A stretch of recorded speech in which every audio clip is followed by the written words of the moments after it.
L'invité de ce journal, Bachir El-Khouri, journaliste et économiste. Bonsoir, monsieur El-Khouri. Bonsoir.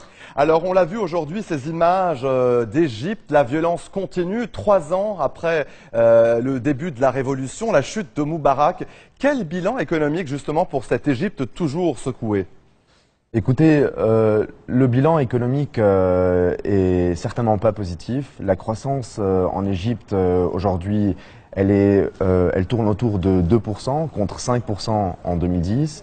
L'inflation est toujours en hausse. Le déficit public a frôlé en 2013 les 15% du PIB contre un peu plus de 8% en 2010, donc dernière année du règne de Hosni Moubarak. Le tourisme aussi est frappé de plein fouet, mais il y a quelques signes de reprise et ça c'est une bonne chose. Par exemple, sur le plan des projets d'infrastructure, il y a des progrès.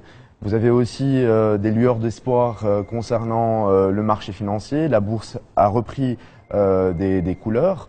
Donc le bilan, je dirais un bilan plutôt négatif, mais quelques signes d'espoir et surtout une aide de la part des pays du Golfe.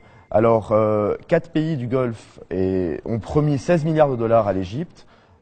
Jusqu'à présent, 50% des montants ont été débloqués.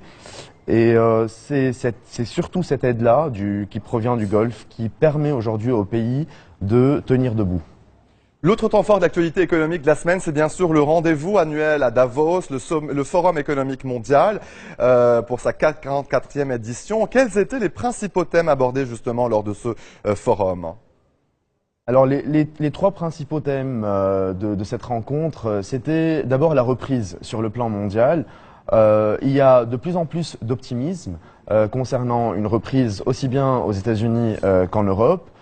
Mais évidemment, les craintes sont encore là, surtout pour le vieux continent qui a du mal à décoller, à reprendre son souffle sur le plan économique. Un deuxième thème majeur aussi de cette rencontre, c'était les pays émergents qui aujourd'hui sont confrontés à des sorties de capitaux et à une chute de la croissance, notamment un recul plutôt de la croissance, notamment en Chine. Et en Argentine aussi un problème monétaire, le recul du peso argentin.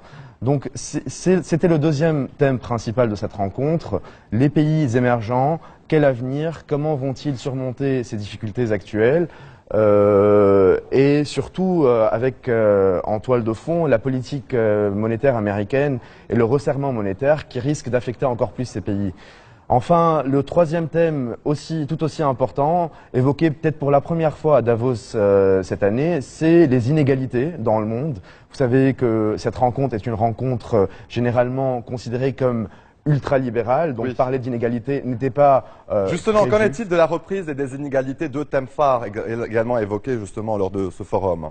Alors justement, concernant les inégalités, pour la première fois, je vous le disais, dans le rapport officiel donc, de cette rencontre, il a été clairement souligné que les inégalités aujourd'hui dans le monde qui sont en train de croître menacent la stabilité mondiale. Et un rapport d'Oxfam est venu illustrer cette réalité. Aujourd'hui, 1% de la population mondiale détient plus de la moitié des richesses mondiales, selon ce rapport, ce qui est quelque chose de très inquiétant. Et à Davos, donc, ce thème a pris une place tout aussi importante que celle qu'a pris la reprise aux États-Unis, en Europe, ou encore le problème des pays émergents. Bachir El-Khouri, journaliste et économiste, merci pour vos éclairages.